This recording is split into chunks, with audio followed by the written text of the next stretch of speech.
am ready. GMA Weather. Serbisyong totoo ng GMA News.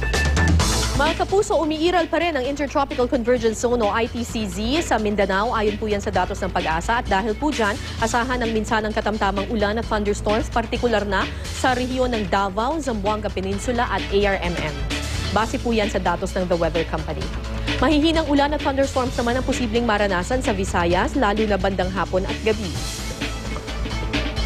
Magkakaroon naman ng katamtamang ulan at thunderstorms sa Northern Luzon. May mga pag-ulan din sa Central Luzon at ganun din sa Bicol Region. Ang lagay ng panahon sa Metro Manila ngayong araw, mga kapuso, ayan po, maalinsangan po na panahon ang asahan po bandang hapon, pero mataas po ang tsansa ng mahihinang ulan at thunderstorms hanggang gabi. Per typhoon na may international name na Vong Phong, posible itong pumasok ng Philippine Area of Responsibility sa Miyerkules. Hindi po ito inaasahang magla-landfall. Sa ngayon, malayo ito sa lupa at walang epekto sa lagay ng panahon sa ating bansa. Yan ang latest mula sa GMA Weather. Magplano para sigurado, I am ready. Serbisyong totoo ng GMA News.